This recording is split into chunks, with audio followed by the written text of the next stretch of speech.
From Hollywood, California, the Lux Radio Theater presents Robert Montgomery and Ida Lupino in The 39 Steps.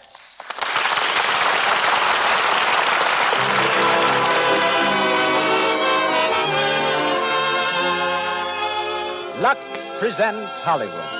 For your loyalty to our products, Lux says thank you, ladies and gentlemen, and brings you another hour of entertainment direct from the film capital. Tonight, we star Robert Montgomery, Ida Lupino, Isabel Jewell, and Gene Lockhart, with Major C.E. Russell, formerly of the United States Intelligence Service, as the evening's special guest. Louis Silvers conducts the orchestra. And here beside me, our producer and your host. Ladies and gentlemen, Mr. Cecil B. DeMille.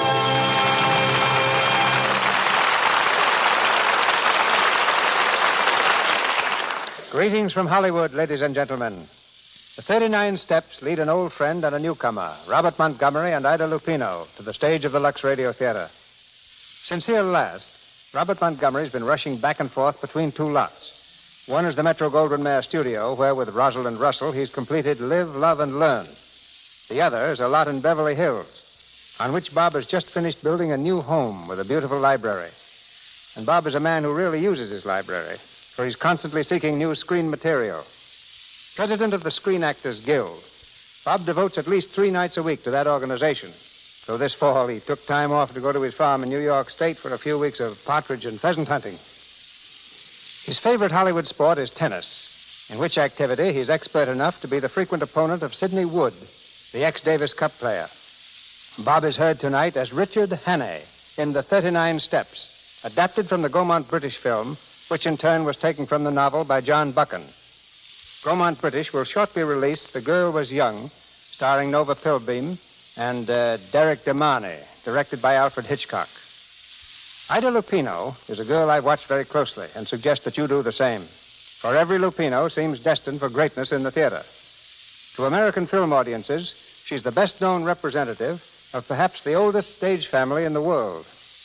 350 years ago, when acting was considered a crime in Italy, Alfredo Lupino, acrobat and troubadour, fled from Naples, turned gypsy, and eventually found welcome and fame in England. Ever since then, Lupinos have added to the excellence of England's entertainment. Ida's father is Stanley Lupino, among London's most popular comedians. She has a sister, 2 cousins, 3 uncles, and 5 aunts, all noted performers. While her mother is Connie Emerald, once a celebrated dancer. Along with 3.5 centuries of tradition, Ida has inherited a turned-up nose, violet eyes, and blonde hair. She's an excellent musician and painter, can speak the language of the deaf and dumb, whistles as well as a farm boy, likes to wear sneakers, and is a prize mimic. A highly entertaining miss, you meet her tonight in the role of Pamela. Isabel Jewell, featured in such hit films as Lost Horizon and Marked Woman, is heard as Annabella. And Gene Lockhart, top-flight character actor, back from the New York stage, is Mr. Memory. And now for the play. The Lux Radio Theater presents Robert Montgomery and Ida Lupino in The 39 Steps with Isabel Jewell and Gene Lockhart.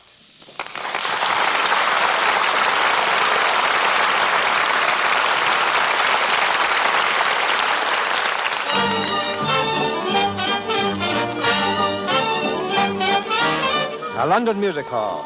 The evening performance is on, and the theater is jammed to the doors. The audience is sat comfortably through the acrobats, the singers, and the whirlwind dancers. But now they're restless. The manager appears on the stage to announce the feature act. His hand is raised for silence. Ladies and gentlemen,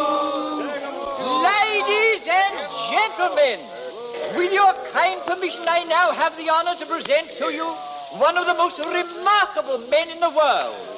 I present Mr. Memory. Thank you. Every day this remarkable mentality commits 50 new facts to memory. 50, ladies and gentlemen. Facts from history, geography, newspapers, scientific books. Millions and millions of them. And he remembers them all. Test him, ladies and gentlemen, test him. Ask him any questions you like, and he will answer fully and freely. Mr. Memory. Thank you. Thank you. Now then, ladies and gentlemen, A question, please. A question from anyone in the audience. Who won the Derby in 1921? Mr. Jack Joels, humanist. Steve W. up, won by a length, odd 6-1. Am I right, sir? Thank you very much, thank you. Question, please. Do not hesitate. Another question, please. Who was the last British heavyweight champion? Bob Fitzsimmons. He defeated Jim Corbett, heavyweight champion of America, at Carson City, Nevada, in October 1897. He was then 34 years of age. Am I right, sir?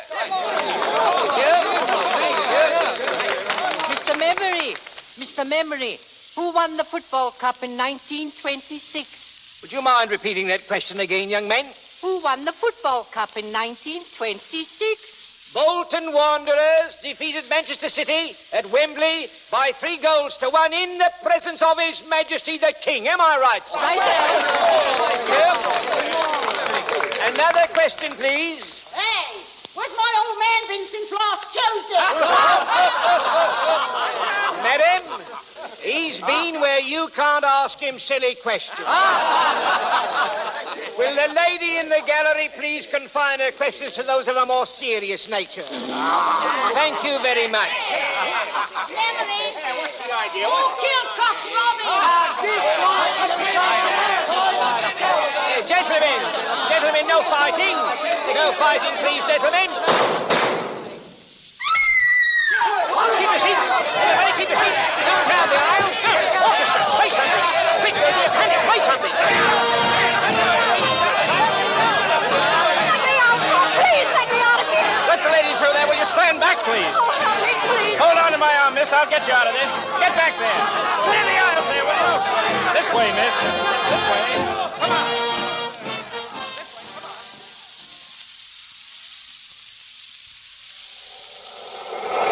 There you are, miss.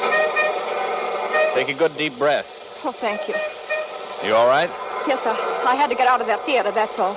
A lot of people had that idea. Oh, it wasn't the panic that frightened me. It was something else. I'm afraid I don't understand. I'm in terrible trouble. Will you help me? Trouble? What kind of trouble? I can't tell you here. Can we go someplace and talk? Well, my flat is nearby. Oh, let's go there. But hurry, please.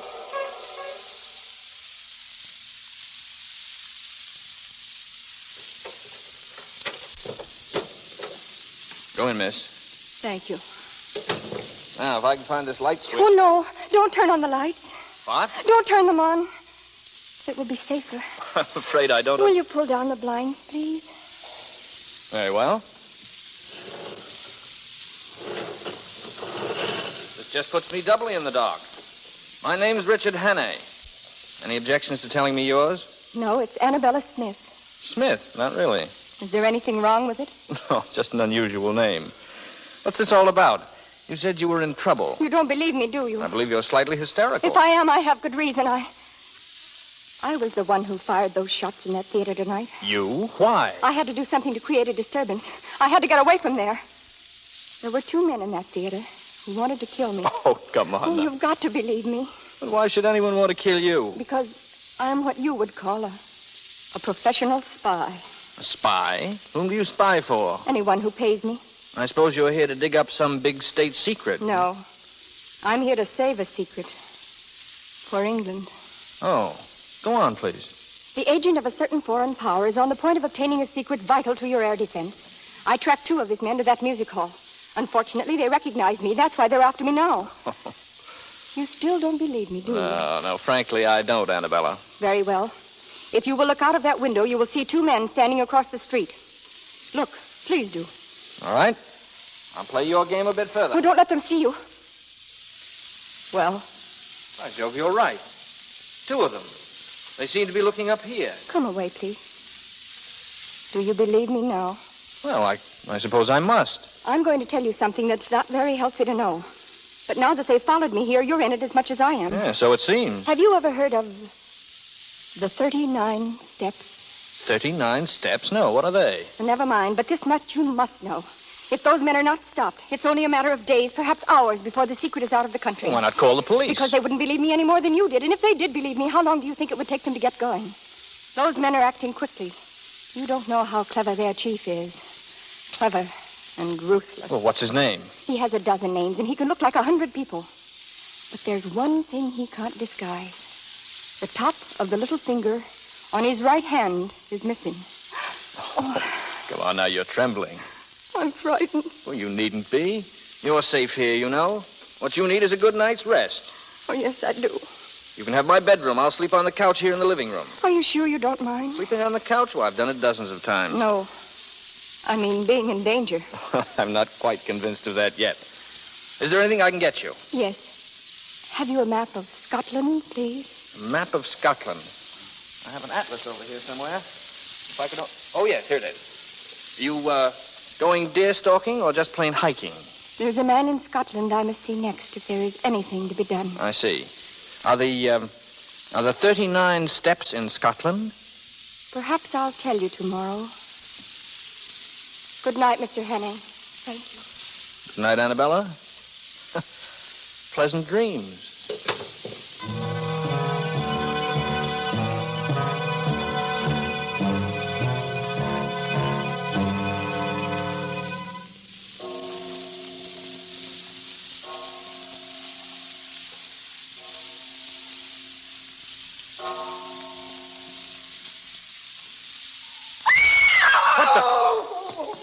Annabella.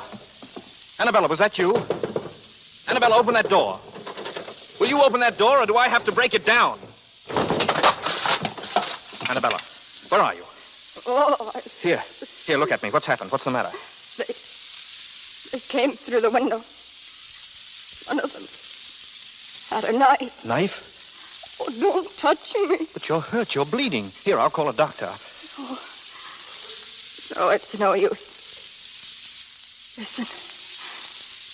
You've got to stop those men.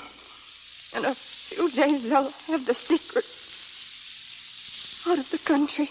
But how will I stop them? Kinrich. The professor. Kinrich?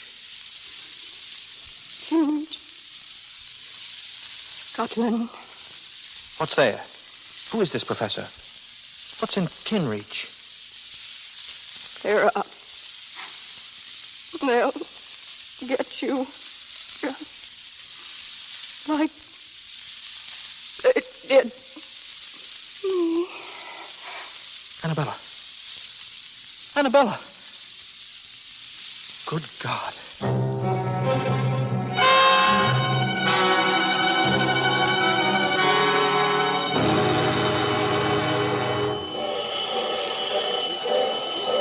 Aberdeen Express, Edinburgh, Kirkcaldy, Dundee, Aberdeen Express. Take it to Kinrich, please. One, sir? Yes, one. Hurry, please. One to Kinrich, Scotland. Here you are, sir.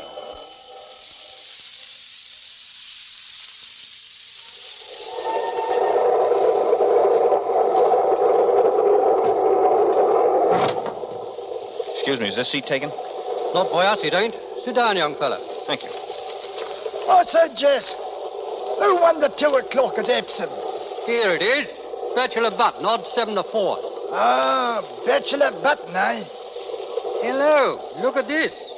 Another woman murdered in a West End flat. Murdered, eh? Who was she? A well-dressed woman of about 25 was found with a knife in her back. The tenant, Richard Hannay, is missing. Blimey, if that ain't the blasted limit. Missing, eh? The police are hot on the trail and watching with careful eye all points of departure from London. Oh, so that was what they was a-doing, eh? Who? Scotland Yard. 2 plainclothes bobbies. I seen them get on this train. Asking plenty of questions they was, too. Look here. Here's a picture of that Hannay chap. Let's have a squint at him. Rum-looking lot, ain't he? Excuse me. Here, young fella, where you going? Don't you like that seat? Oh, thank you. I just remembered. In a bit of a hurry, wasn't he? He was that. I say. What? I say.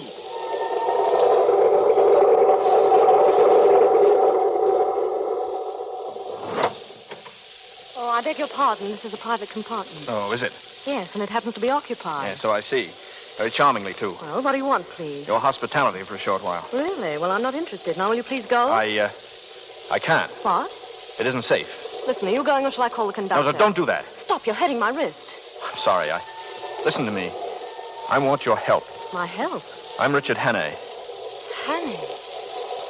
Why, you're the man the police... Yes, but I'm innocent. I swear I'm innocent. Listen, you've got to help me.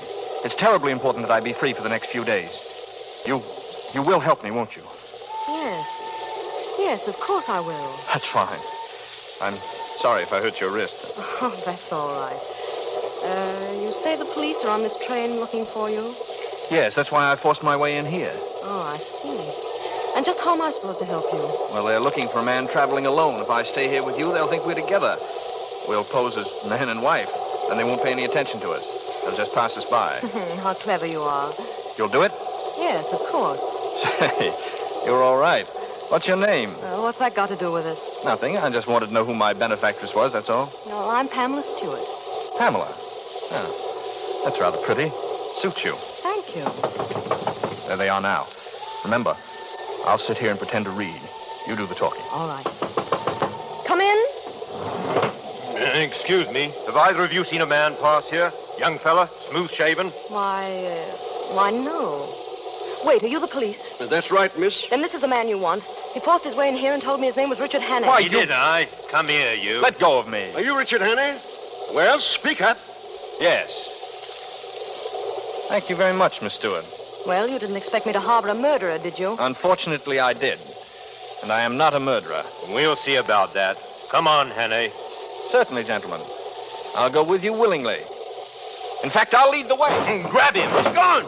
Here, get after him. Open that door. I can't. He's holding it from the other side. Here, let me try. Together now. 1, 2, 3. Get out of the way. Where is he? Where did he go? Here he is down the passageway. Stop him. Grab him before he gets to the vestibule. Come back here, you. Come back, you. Stop. Have you got him? No, he's gone. What? He jumped off the train. The fool. He's probably lying dead in a ditch. No. The last I seen of him, he was on his 2 feet and running like a rabbit.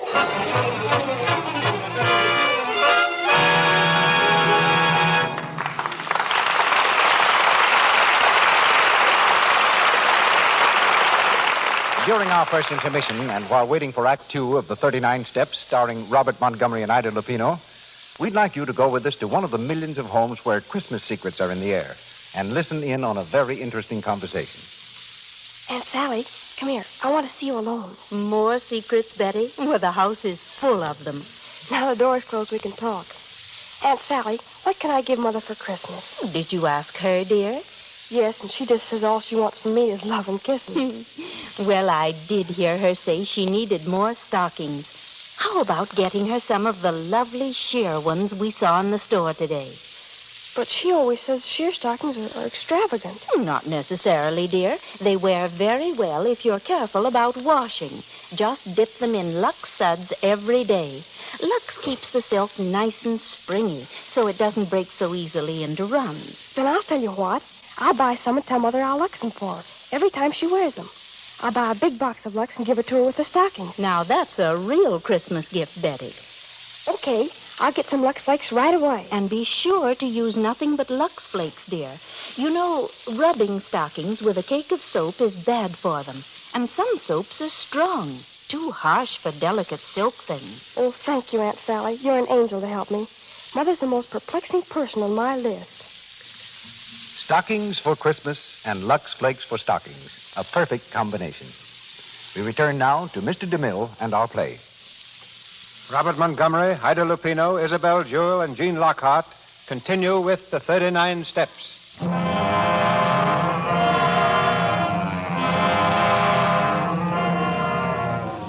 2 days have passed, and Richard Hannay, wanted for a murder he did not commit, is still at large.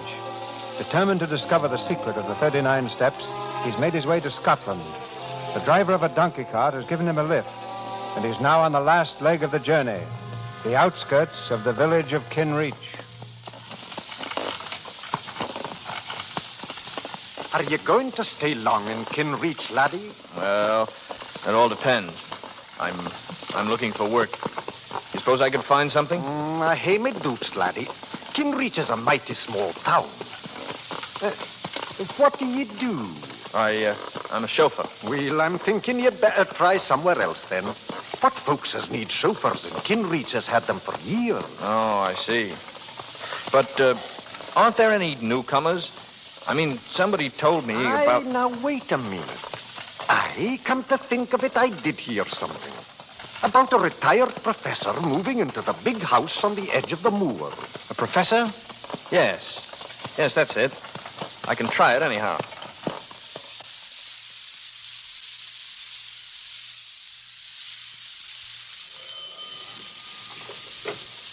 Yes, sir?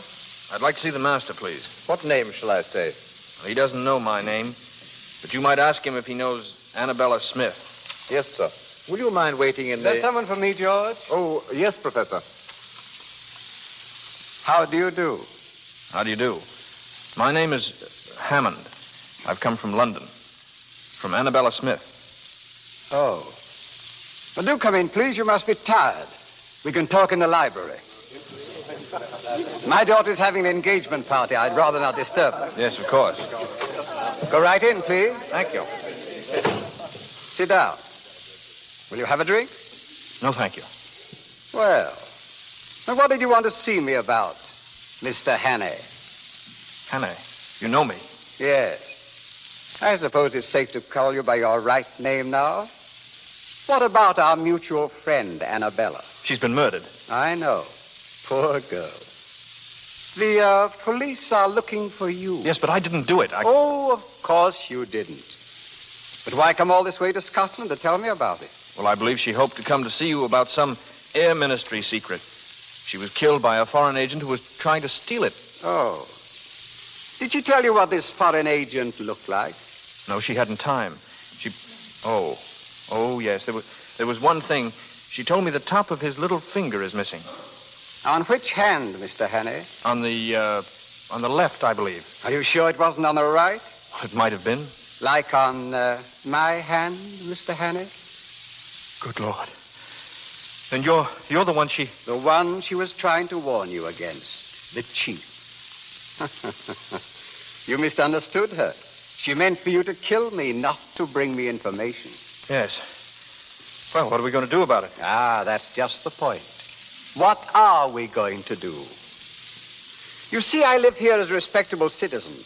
I should hate to have it known that I am not what I seem to be.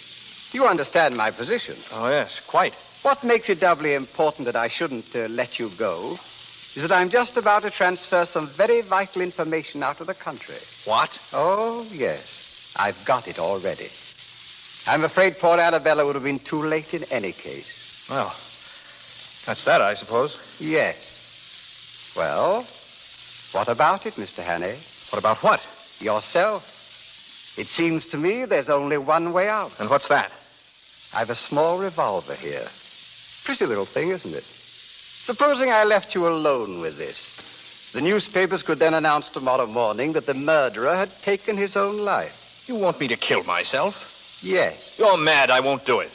Then I'm afraid you leave me no alternative.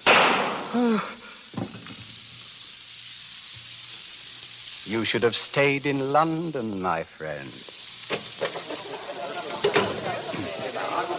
Oh, George. Yes, Professor? I want your help, please. There's a little job for us inside. Hannay? Yes. We'll carry him to the garage. When it gets dark, we can drop him off on the road somewhere. Yes, sir. Come in. Where is he, sir? Behind that table. Yes, sir? Yes. Pick him up and... I'm sorry, sir, but there's no one here. What? Well, you can see for yourself. But I shot him. The body was lying there on the floor. The body, sir? Seems to have disappeared.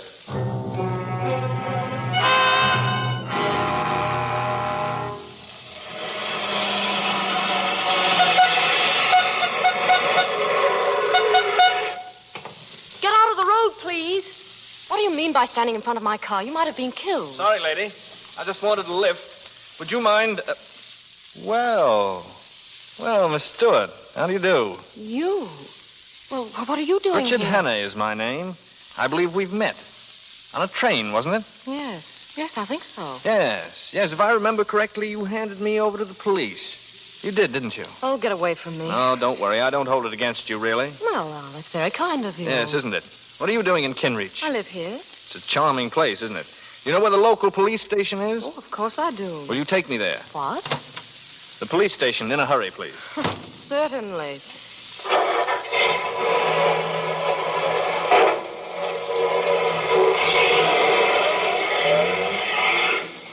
Well, I suppose you know what you're doing. Oh, yes. You see, I know who killed Annabella Smith. Is that so? The same man who shot me a few minutes ago. Shot you? Yes. Where? Right in the cigarette case. See? There's a hole in one side of it. Handy little thing, cigarette cases. If I hadn't been carrying it about in my vest pocket, the hole would have been in my chest. And who was this arch-villain? Gentleman called the professor. Professor? Oh, now, you don't mean Professor Bartlett. I didn't stop to inquire his last name. Oh, that's very come funny. now. It isn't as funny as that. Do you actually mean you're going to the police with this story? That Professor Bartlett shot you? That he's the one who killed Annabella Smith? Of course, why not? Oh, and you expect them to believe it, I suppose. Well, you don't, evidently. No, and neither will they. Professor Bartlett, a murderer. Why, he's one of the best-liked men in the village and a very good friend of the sheriff's. I'm sure the sheriff will be interested in your story, Mr. Hannay. Yes, I see your point. Hadn't occurred to me that... Stop the car, please. I'm getting out. Oh, no, you're not. Stop this car. You said you wanted to go to the police. Well, that's just where you're going. And if you touch me or make a move to jump, I'll turn this car into a ditch. Well, aren't you the sweet little thing? Now, you just sit tight, Mr. Hannay, and don't make any sudden gestures. We're going rather fast. You haven't the nerve, of course. Haven't I? Just try me. All right, I will. Don't touch that brake. Hang on. Where are you? You all right? Quite all right, thank you. You little fool, we might have been killed. Hello there! There's someone coming. Keep down. Let go of me. Hello! Shut up. Over here, Richard Hannay! Why, you... Richard! There you are. Grab that man. All right, Hannay, we've got you. And don't try any funny business. Stand up. Yes, of course. Are you the police? We've been looking for you, Hannay. Put the bracelets on him, Joe. Right you are. Put out your hand. There we are. Now put out the other one on the girl. Here, what are you doing? We are handcuffing you to your friend here. Any objections? Now see what you've done. Oh, shut up. Listen, you can't do this. I don't even know this man. You ride around the country with him in a car, but you don't know him. Of course you don't. Yes, but I'm telling you, Keep I your don't. mouth shut. All right, Joe. Take him to our car. It's a good day's work for us. Will you please move over? You talking to me? Yes, I am. Very well. Ow, my wrist. Well, you asked me to move, and if I move, you move with me. It's a scientific fact that when two people are handcuffed together... Officer, must I be chained to this man? Aye, you must. And keep quiet about it. Wait a moment. Where are you taking us? This isn't the way to the sheriff's office. Well, we're not exactly going to the sheriff's office. Eh, Joe? Not exactly, no. Well, where are we going? Well, it's the real head we are going to see. The sheriff principal. Eh, Joe? Aye, the sheriff principal. I don't understand. Would you like to have a small bet with me, Pamela Stewart? Now, what do you mean? I'll bet you 100 to 1 that the man they call the sheriff principal has the top joint of his little finger missing. Am I right, gentlemen? You shut your mouth, young fellow, or I'll shut it for you. For good. You see, Pamela? I win. They're taking us to your old friend, the professor. Charming gentleman, the professor. Best-liked man in the village and a personal friend. Oh, be quiet, will you? What are we stopping for? Sheep. A whole flock of them across the road. Well, blow your horn. Maybe that'll scare them. Stubborn beast, they won't move an inch. Well, come on. We'll have to get out and shoo them off. Here, get on there, Shoo. Get on there. Go on. Get you to the way. Go on. Now's our chance. We'll make a run for it. Run? How can we? Come on, when I say jump, jump and run for your life. Yes, but they'll catch us. Go on, jump. Hey, look, they're getting away. Stand where you are. There they go. Give it to him. They're shooting. They'll Come kill on, us. you little fool, run for it.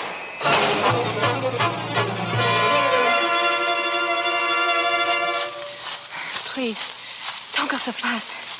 You're hurting my wrist. Shut up. Oh, I can't go any further. I've lost my shoe. Where? Oh, back there. Well, forget it. All right. Sit down.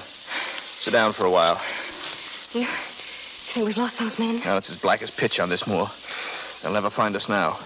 You know, this is all very silly. You can't escape. What chance have you got handcuffed to me? Keep that question for your husband when you get one. Meanwhile, I'll admit that you're the white man's burden. Oh, yes, I know, and I can't tell you how it comforts me. Oh, why don't you give yourself up? To whom? Oh, give yourself up to Scotland Yard. Thank you, but it's a little impractical at the moment. Listen to me. I told you the truth on the train, and I'm telling it to you now. There's a dangerous conspiracy against this country, and I'm the only man who can stop it. Ha-ha, I don't believe you. All right, very well, then. I'm just a plain, common murderer who stabbed an innocent, defenseless woman in the back in Portland Place, London. I don't know how innocent you may be, but you're a woman, you're defenseless, and you're alone on a desolate moor in the dark. And you're manacled to a murderer who would stop at nothing to get you off his hands. If that's the story you prefer, have it, my lovely, and welcome. Well, I'm not afraid of you. Why not? For all you know, I murdered a woman. You listen to a bit of advice. From now on, you do everything I tell you to do, and do it quickly. Oh, you wretched boy. I admire your pluck, but you keep a civil tongue in your head. Otherwise, I might feel the next killing was a bit overdue. All right, on your feet now. Well, where are we going? I see some lights over that way. We'll do a little investigating. Well, I won't go. I'm going to stay right here. Pamela, are you forgetting I murdered a woman? Well? Don't you strike me. I'll go.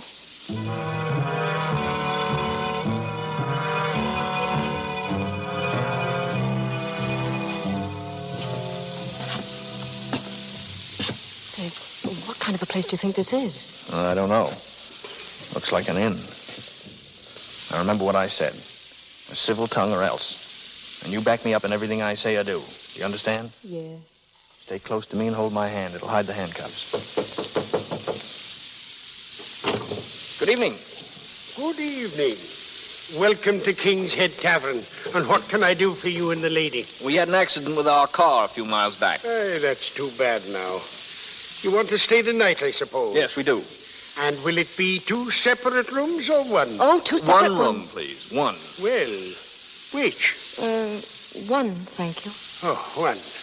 And what's the name? Hawkinson. Hawkinson, yes. Henry Hawkinson and Mrs. Hawkinson. Well, come along, Mr. Hawkinson. The rooms are at the top of the landing. Thank you. Nice place you have here. It'll do. Here's the room. Oh, thank you. Well, good night to you. Oh, wait. Now, wait, please, you mustn't go. What's the matter, lass? Is there anything wrong? Yes, Of course there's nothing wrong. She wants to tell you something, that's all. Yes, I wanted to... You see, we're a runaway couple. Ah, you know. Yes. As a matter of fact, we've been running all night.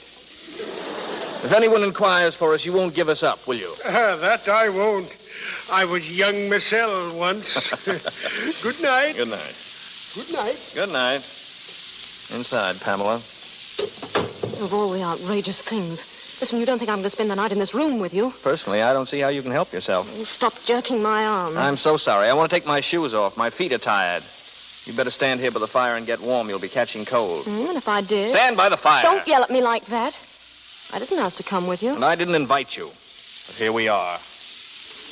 Well, aren't you afraid the men will find us? I'm not thinking of that so much. There's some way to get out of these handcuffs. Oh, I have a nail file in my pocket. Maybe that'll help. That would be dandy. If you file 24 hours a day, 10 years from now, we might be free. Imagine, tied to you for 10 years. It's a horrible thought. I've had enough of your insults. I'm going to tell the innkeeper the whole story. You want me to hang for a murder I didn't commit? As long as you hang, I don't care whether you committed it or not. What a bloodthirsty creature you are. Haven't you any pity? No. Ow! What are you up to now? I'm merely trying to file the handcuffs. Well, don't jab me in the wrist that way. I don't like it. I'm sorry.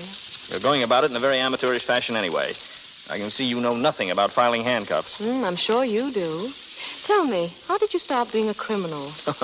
So you want the story of my life. It's really very interesting. Oh, I'm sure it is. I was born a poor orphan boy.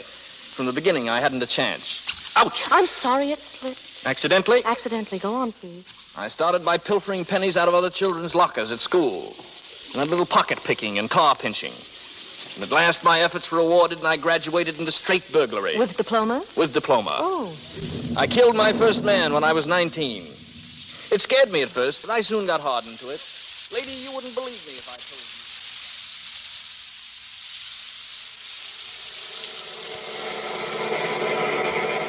It was your fault. The whole thing was your fault. My fault? How do you make that out?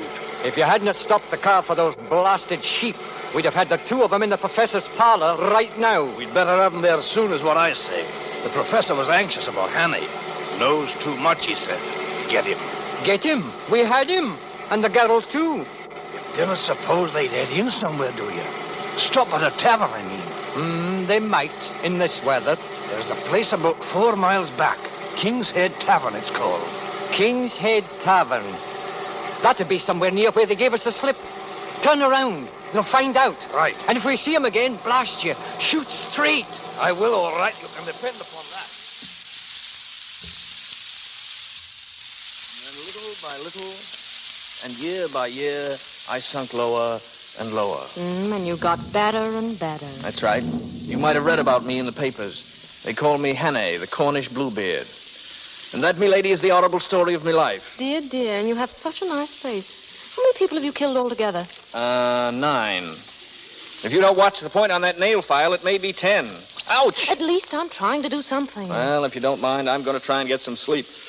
I haven't had a wink for 48 hours. Well, I'm not in the least bit tired. Besides, I have to stay by the fire and get dry. All right. You don't mind if I stretch out in the chair, do you? No, not at all. Thank you. Good night. Good night.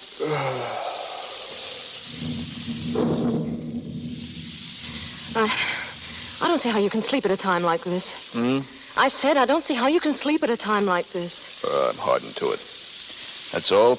Hardened criminal to sleep any time. Listen, did you hear that? There's a car out there. It just drove up, a car. It's your imagination. It's not my imagination. I heard a car. Oh, all right, if you don't care. Don't care. Just don't care. Oh, don't do that. What's the matter with you anyway? Oh, I'm so sorry. You mustn't get frightened, Pamela.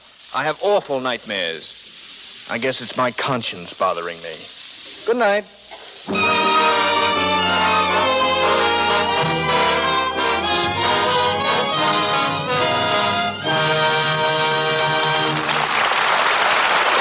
pause for station identification. This is the Columbia Broadcasting System.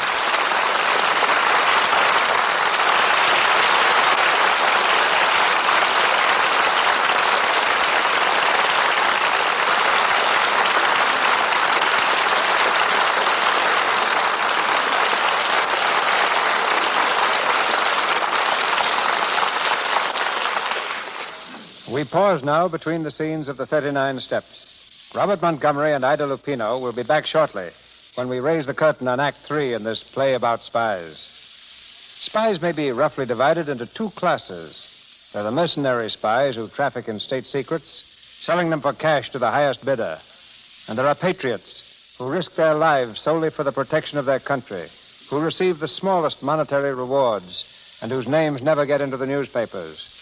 The Richard Hannay of our play belongs to this second group, and so does tonight's guest, Major C.E. Russell of the United States Army, retired. Before this country entered the World War, Major Russell temporarily loaned his services to Scotland Yard as one of their American operatives. Back in the United States Army during the war, he served on a special staff in France. He later instructed our Army officers in the art of espionage and is the author of a standard military textbook on this subject.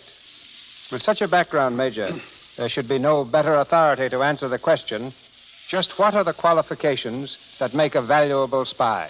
The qualifications today, Mr. DeMille, are exactly the same as in biblical times, and the instructions which are taught follow very closely those which Moses gave to his men when he sent them forth to spy out the land of Canaan, to learn what the land contained, the strength of the enemy, if the people were content, and how strong were the walls. Then, as today, spies had to have powers of observation, of memory, and description. These are the 3 traits that must be developed in a capable espionage agent, and are the least developed of all human traits.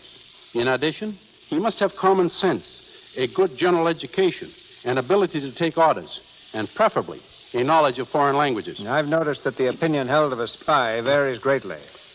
Some people have only the greatest respect and admiration for a spy. Others consider them vicious, double-dealing scoundrels who stop at nothing to attain their end. How well do I know that? But I think these people would change their minds if they only realized that spies are one of the greatest forces for world peace. I am, of course, referring to patriotic spies, not mercenaries. I believe that a patriotic spy, by keeping his country informed of military activity in other lands, enables his own nation to properly prepare itself, and a properly prepared nation is a nation seldom attacked. The war that they are ready for rarely comes. If what I've observed is true, you soldiers who fight with your brains instead of bayonets are finding more and more women as your co-workers. How does a woman compare with a man as a spy? Very favorably, up to one point. A woman's heart will rule her head much more quickly than a man's. Today, there is probably one woman to every 2 men in the world's espionage service.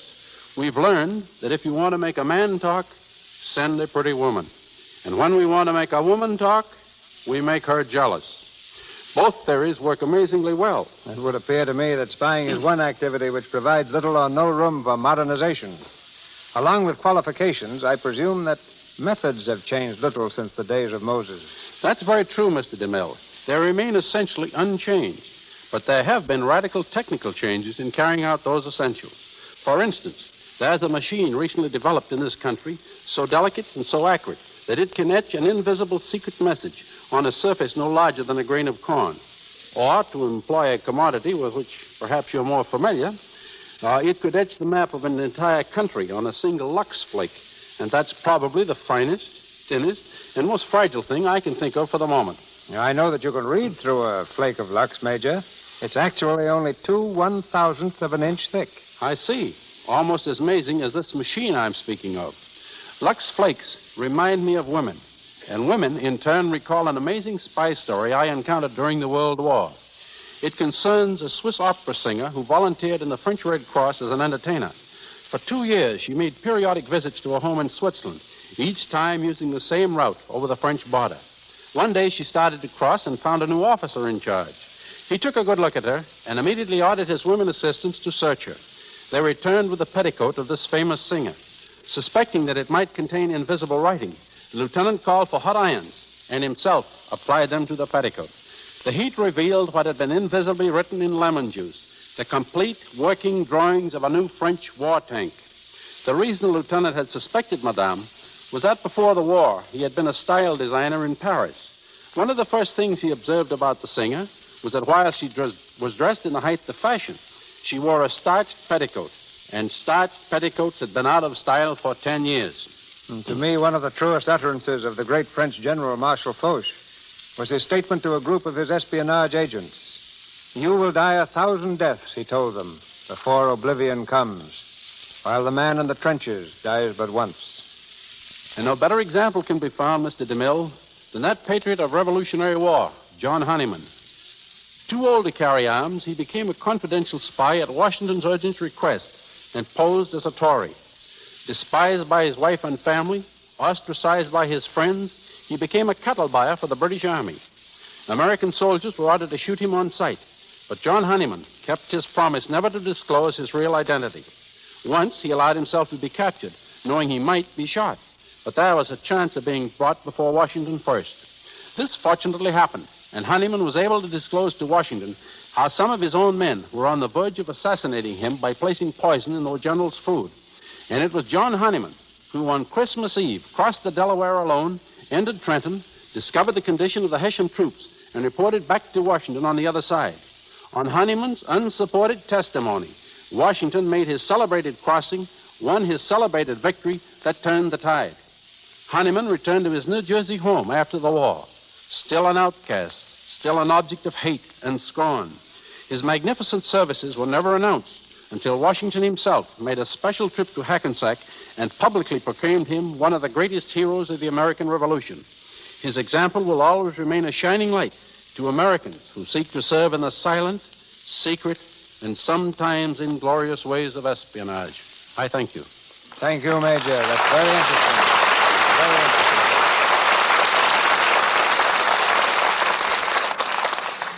Once again, the 39 Steps, starring Robert Montgomery and Ida Lupino, with Isabel Jewell and Jean Lockhart.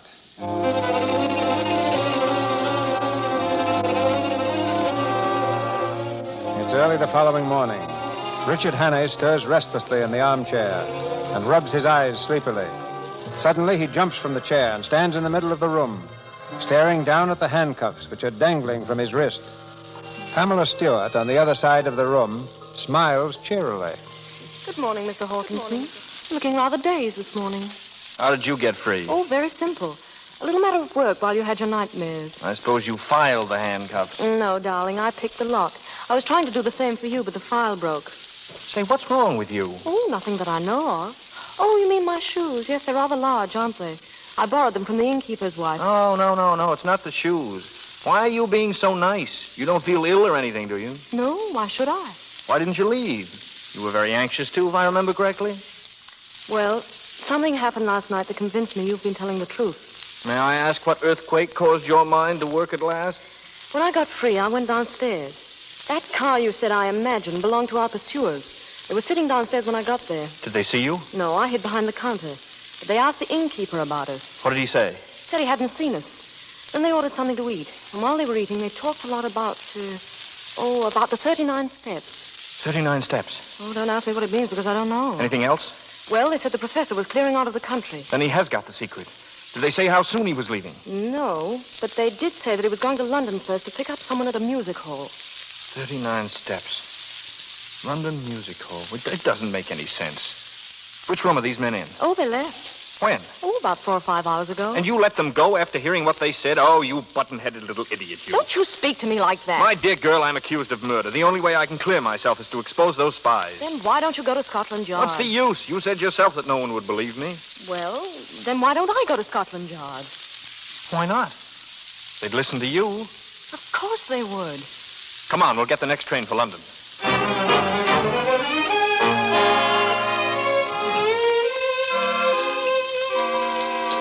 You wish to order now, sir?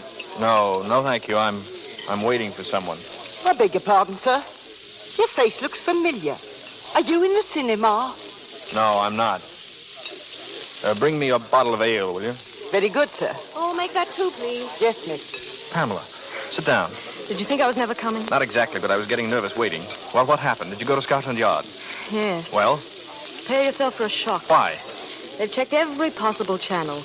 The Air Ministry are positive that no papers are missing that would be of any possible use to spies. But that's incredible. Are you sure? Well, that's exactly what they said. I don't know what to make of it. I think you've been tricked. Well, it certainly is all very bewildering. Oh, I'm sorry, Richard. Really, I am. Look, I think you better go now. Go where? Oh, any place. Leave the country. I'll help you. You? Oh, I know it sounds funny, but somehow I couldn't bear the thought of them catching you again. Why, Pamela? Oh, I don't know. I guess I've just changed my mind about you, that's all. Of course, you're as vain as a peacock, and I couldn't stand you for any length of time, but you're not so bad. Well, you're not so bad either. If I weren't in this jam, I'd... What? Nothing. Come on, let's get out of here. No, you better stay. I'll run and get you a ticket for Liverpool. There ought to be a boat train Pamela. soon. Well, what's the matter? What are you staring at? Look out the window. Do you see that billboard across the street? Yes. Is there anything strange about it? A list of acts playing this week at the Palladium. The feature attraction is Mr. Memory. But I don't understand. Come on, we're going to get out of here. Well, where are we going to the now? Palladium. But why? I don't know, but we're going just the same.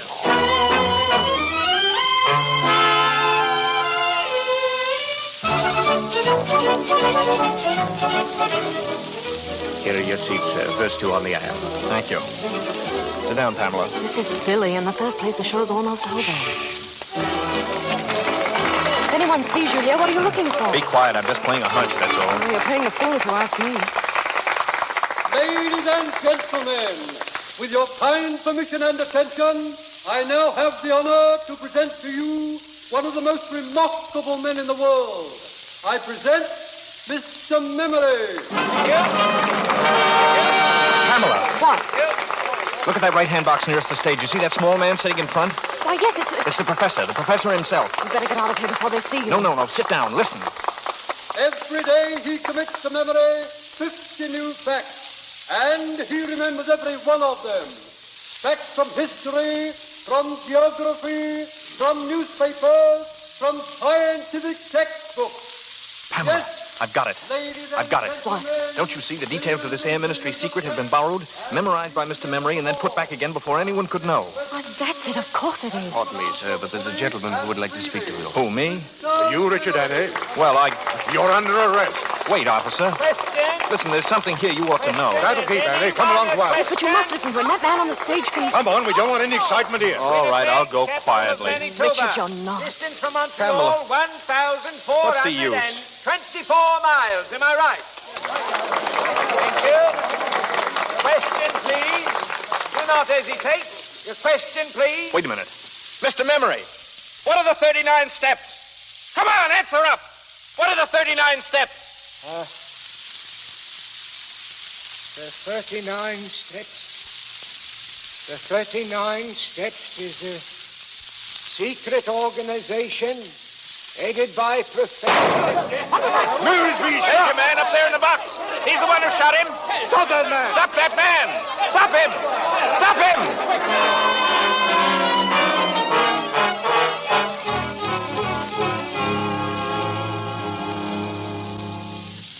I want to see Mr. Memory, please. Where's his dressing room? Number 5, but you can't go in now. Well, I'm afraid we have to. Detective, have you a pencil and a piece of paper? Yes. I want you to write down everything you hear. But listen here, I Do as he tells you, please. I'm going to prove to you that the man who shot Memory is the murderer of Annabella Smith. What is it? We want to see Mr. Memory. How is he, Doctor? Very bad. Did they get the man who shot him? Yeah, we got him all right. He'll hang for it, too. Oh, Mr. Memory. Mr. Memory, can you hear me? Yes. Mr. Memory, there's something I'd like you to tell us, please. Yes. What was the secret formula you were taking abroad? Will it be all right, my telling you? It was a big job learning it. The biggest I've ever tackled. I don't want to throw it away, sir. It will be quite all right. The first feature of the new engine is its greatly increased ratio of compression, represented by the formula 1 minus 1 over R to the power of gamma minus 1, where R represents the ratio of compression and gamma dimensions of cylinders diameter. This device renders the engine completely silent. The exhaust gases impinging on a series, entirely eliminating all sound. Am I right? Am I right, sir? That's quite right, old chap. Thank you, sir. I'm glad it's off my mind. At last. Memory. Mr. Memory. Richard, what is it? The Air Ministry's secret will never leave England.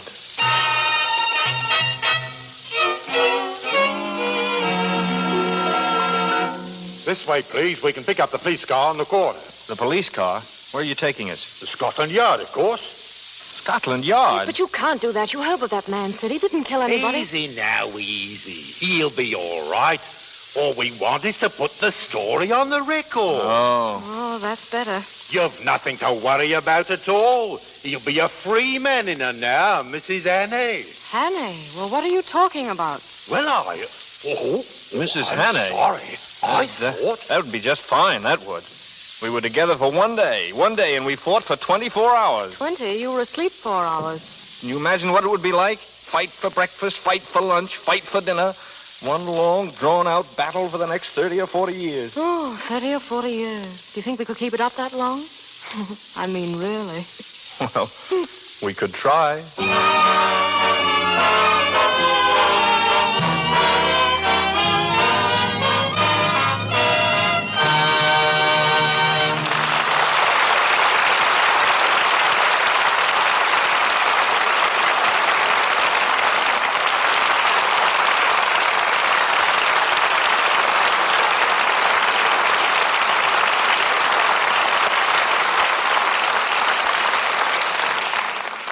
Robert Montgomery and Ida Lupino have completed the 39 steps, but they'll take a 40th when they return later to the microphone. First, a word from Melville Ruick. Thank you, Mr. DeMille. Just a moment for a suggestion to the women who begin, when winter comes, to be bothered by rough, chapped hands. Perhaps they don't realize that the trouble may start in the simple daily task of washing the dishes. Here's the reason. There are oils in your skin which give it a protective coating against cold weather outdoors and steam heat indoors. If you use a strong soap in the dishpan, these oils are dried up. Your skin gets rough and red. To protect these beauty oils, simply change from your harsh soap to Lux Flakes. Women find the difference between Lux and ordinary soaps for dishes almost unbelievable. They feel it the moment they put their hands in the dishpan. There is no sting in the very gentle, soothing Lux suds. Almost at once, your hands will begin to look smoother and whiter. Begin tomorrow to keep your hands lovely by washing dishes with Lux Flakes. I turn you back now to Mr. DeMille. At the moment, both our stars, Robert Montgomery and Ida Lupino, are having a breathing spell between pictures. Bob is back after 6 weeks in the East, and Ida's been indulging in her favorite avocation, composing music. And not just simple little ballads, Mr. DeMille, but the real thing. Not so long ago, the Los Angeles Philharmonic Orchestra played Ida's symphony, Aladdin and the Lamp. Oh, thanks for the nice boost, Bob. You know, composing's really very exciting, although I had no thought of attempting it until 2 years ago. It was just about this time of year. I was riding in a taxicab down Hollywood Boulevard. The street was crowded with Christmas traffic, and all of a sudden the noise seemed to take the form and tempo of a melody. Well, I rushed right home, worked straight through till morning, and there it was, and I've been at it ever since. What's your latest composition? Something I've just sent to London, a score and book for a musical comedy. Look, I hope no one's going to get the impression that I think I'm a great musician. In fact, I know so little that I often use a code to take the place of notes and musical symbols until I've time to figure out what I'm trying to do. I use the letters of the alphabet for a code. If you ever saw one of my scores, you'd think someone had spilled alphabet soup on an orchestration sheet. But I think our listeners are a lot more interested in what Bob's next picture is going to be than in my music. So, Bob, suppose you tell them. Well, if I knew, I'd be glad to. I'm having story difficulties at the moment. Don't we all? Can't you find the right one? Well, the trouble is I've found the right two. And MGM and I can't make up our minds which will make the better picture. Number one is a light comedy, the type of story that audiences have been favoring so much lately. Plenty of laughs and sophistication. Number two, also a modern story, presents a definite problem of living that any one of us might have to face. A very interesting story for an actor. But the question is, will it interest an audience? And in the meantime, you're perched on a fence, eh? Exactly. And since that's not a very comfortable spot to be in, perhaps the Lux Radio Theater audience will help me out. I'd really be very grateful if you'd drop a card or a note to Metro-Goldwyn-Mayer, to me, or the Lux Radio Theater, and let us know which of these two types of pictures you prefer to see. A light comedy or a story with a social problem. In the meantime, my thanks and good night. Good night, Mr. DeMille. Good night, Ida. Good night, Bob.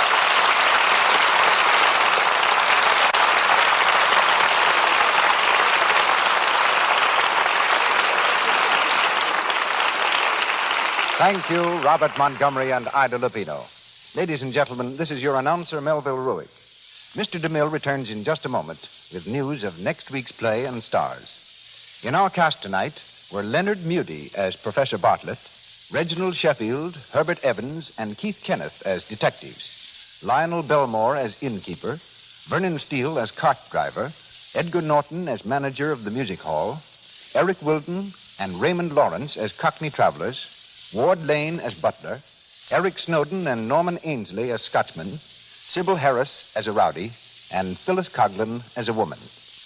Louis Silvers appeared through courtesy of 20th Century Fox Studios, where he was in charge of music for the new picture Love and Hisses. And now, our producer. One of the most glamorous beauties of the screen that the screen has ever known appears in the Lux Radio Theater next Monday night. Marlene Dietrich.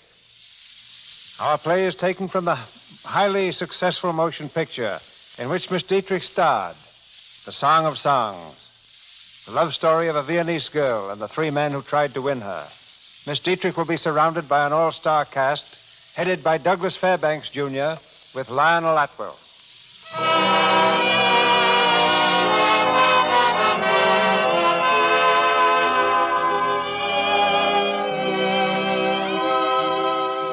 Our sponsors, the makers of Lux Flakes, join me in inviting you to be with us again next Monday night when the Lux Radio Theater presents Marlene Dietrich, Douglas Fairbanks, Jr., and Lionel Atwell in The Song of Songs. The special guest of the evening will be the creator of Mickey Mouse and the Silly Symphonies, Mr. Walt Disney. This is Cecil B. DeMille saying good night to you from Hollywood. This is the Columbia Broadcasting System.